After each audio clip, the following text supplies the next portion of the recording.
Assalamualaikum warahmatullahi wabarakatuh. Ya, kembali lagi dengan saya di sini di channel saya, dan saya ucapkan selamat bergabung ya di lanjutan mata kuliah Statistika Matematika 2 ya, pada pertemuan kita yang kelima. Oke, langsung saja, tapi sebelumnya saya ingatkan terlebih dahulu bahwa dalam menyimak video ini alangkah baiknya kalian menyiapkan alat tulis ya. Jadi nanti kalau ada materi yang penting bisa kalian salin di buku tulis kalian. Oke, langsung saja kita di pertemuan kelima ini kita belajar tentang variansi ya. Nah, telah diketahui bahwa ekspektasi itu adalah rataan ya, atau weight average ya dari suatu variabel random. Jadi ekspektasi itu adalah ukuran rata-rata atau rataan dari variabel random. Ukuran lain tentang variabel acak atau variabel random itu adalah variansi ya. Dan kalau pada data, variansi itu adalah persebaran data ya. Jadi variansi sering disebut juga dengan ukuran sebaran atau ukuran pemencaran ya. Jadi data itu seberapa menyebar sih ya, itu adalah variansi acuannya. Nah, variansi dari suatu variabel random X dinotasikan var ya. Var dalam kurung X besar atau X kapital, atau ini sigma ya, sigma kuadrat dari X ya. Variansi didefinisikan sebagai berikut. Nah, ini andaikan X itu variabel random, maka variansi dari X itu adalah nilai harapan atau ekspektasi ya, atau rataan dari variabel random X dikurangi mu X ya, itu dikuadratkan. Nah, itu dimana mu X itu adalah EX atau nilai dari nilai harapan dari X. Oke, ini rumusnya untuk kasus diskrit itu seperti ini, kasus acak seperti ini. Ini bedanya dengan ekspektasi. Kalau ekspektasi itu kan ininya hanya X kan. Kalau ini X dikurangi mu dikuadratkan. Untuk diskrit dan kontinu sebenarnya sama ya. Nah, ininya sama. Cuman kalau kontinu pakai integral. Oke, selanjutnya. Nah, ini untuk variabel random X ini ada teorema. Ini tadi untuk yang ini itu untuk menghitung manual, terus tapi yang ini itu untuk pakai teorema ya. Jadi variansi dari variabel acak X itu jika menggunakan teorema bisa dihitung seperti ini. Kita cari dulu EX pangkat 2-nya dikurangi nilai harapan X itu dikuadratkan ya. Nah, misalkan ini untuk kasus diskritnya seperti ini. X itu dinotasikan sebagai kemarin ya, nilai harapan dari X itu kan X dikali fungsi distribusinya kan.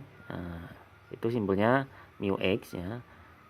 Nah, di mana fx-nya itu sama dengan 1 ya. Karena apa? Jumlah peluang, semua peluangnya itu adalah 1. Maka dari situ ini pembuktian dari teorema ini ya. Untuk kasus kontinu sebenarnya sama sih. Ini kita buktikan untuk kasus diskrit saja, untuk kontinu bisa kalian coba sendiri.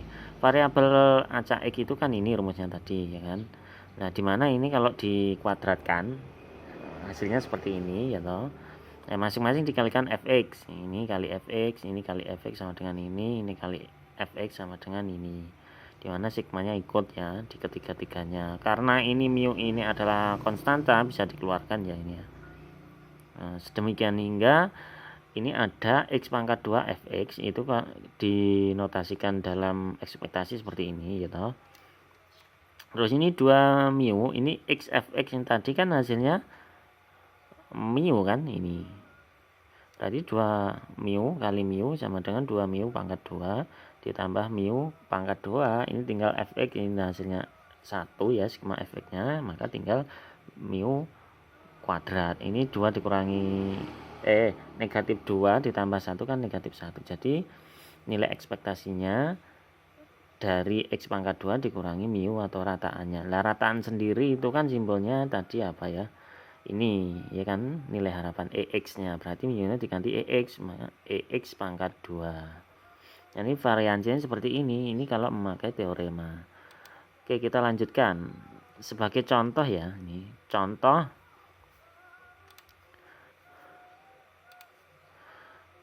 ya, distribusi probabilitas dari variabel random X diketahui Fx ini ya, seperti tabel, carilah variansi. Kita menggunakan teorema ya.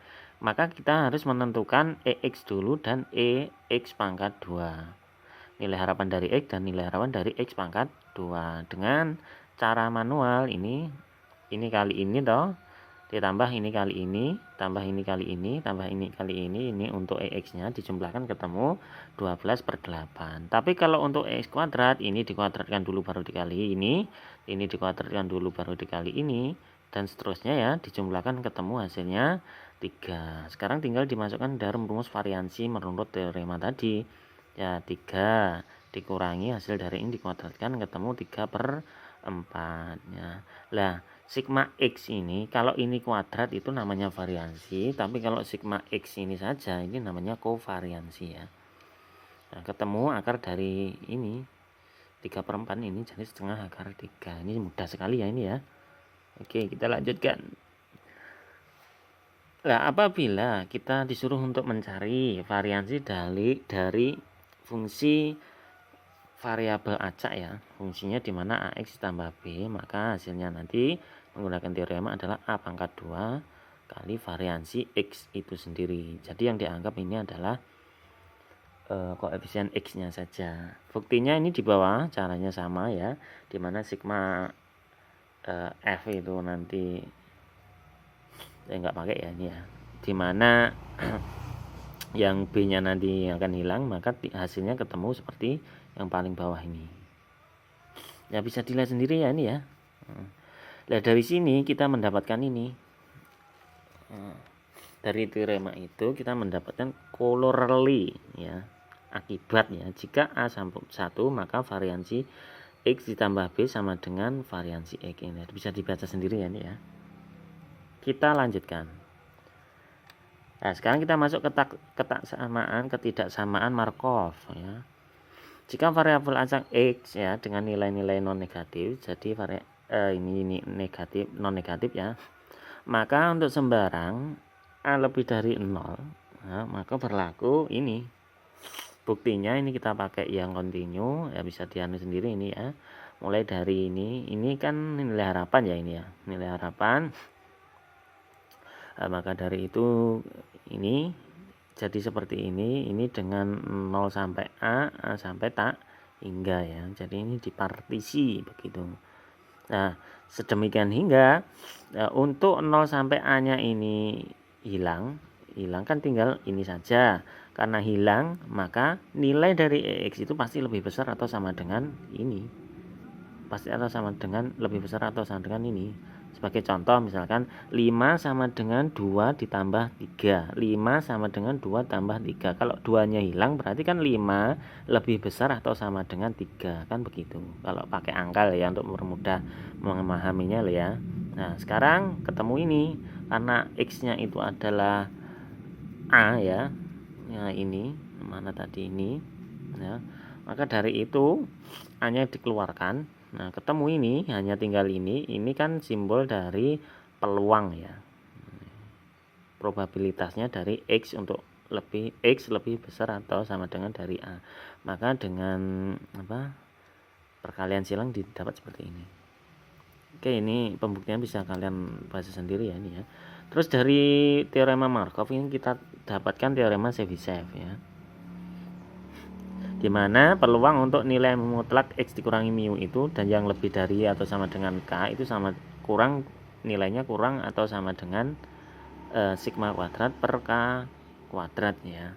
Untuk K nya lebih dari 0 ya, dimana sigma kuadrat itu adalah variansi ya, dan mu itu adalah mean atau rataannya. Nah, buktinya ini ya. Kita sekarang masuk slide selanjutnya, halaman selanjutnya.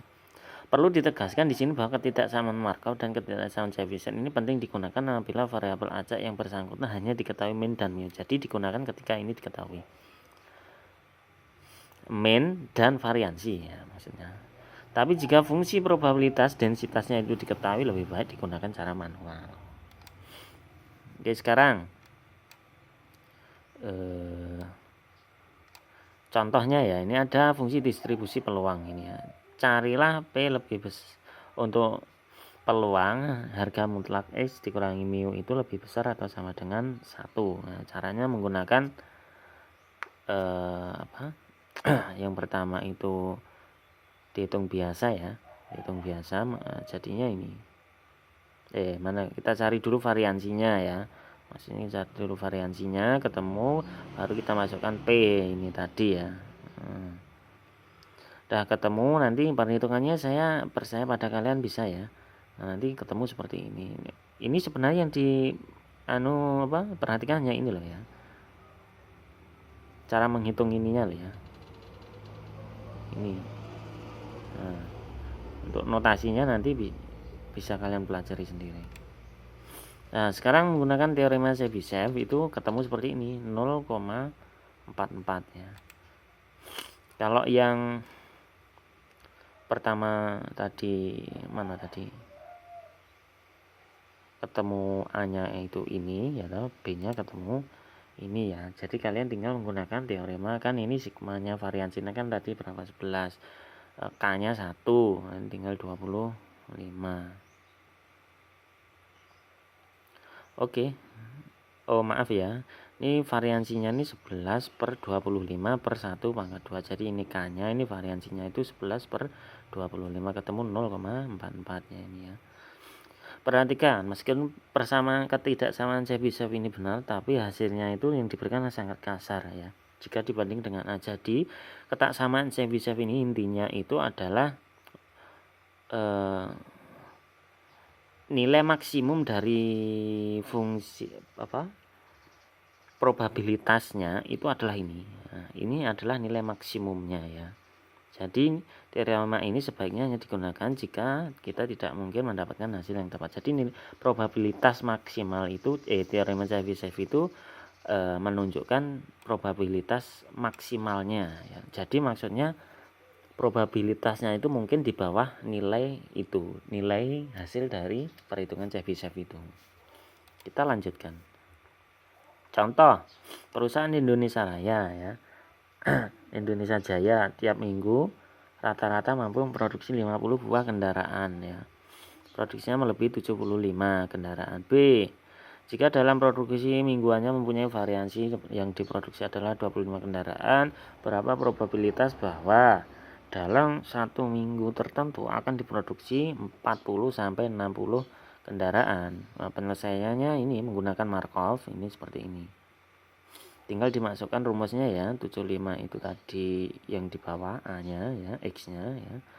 Nah, ketemu ini 2 per 3. Sekarang lanjutnya untuk Chebyshev-nya ini. Nah, ketemu berapa Chebyshev-nya? Ini kita lihat dulu. 0,75. Jadi yang ini 2 per 3 A-nya yang menggunakan Chebyshev itu 0,75. Probabilitas bahwa dalam satu minggu tertentu memproduksi antara 40 sampai 60 kendaraan adalah sekurang-kurangnya 0,75. Ya, kata Chebyshev ini adalah valid selama dalam banyak hal tidak bisa dihitung probabilitasnya yang secara tepat ya. Yang perlu diingat bahwa probabilitas yang dihasilkan oleh teorema Chebyshev ini adalah batas atasnya. Jadi probabilitas maksimum ya. Teorema Chebyshev itu memberikan probabilitas maksimum ya. Jadi mungkin probabilitas sebenarnya itu di bawah dari hasil Chebyshev itu. Seperti yang sudah saya katakan tadi ya. Jawaban B di atas, yaitu probabilitas peluang harga mutlak X dikurangi 50 lebih besar atau sama dengan 10 itu kurang dari 0,20. Artinya batas atas dari probabilitas ini adalah 0,25 ya, atau maksimum probabilitasnya adalah 0,25 ya. Dari jawaban B. Nah,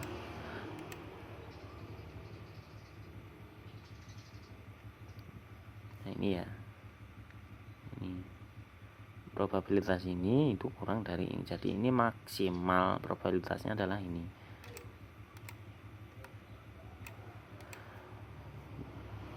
Oke, ini ada beberapa soal. Nanti kalau ada yang belum bisa ditanyakan ke saya atau ke temannya ya, tolong kalian kerjakan.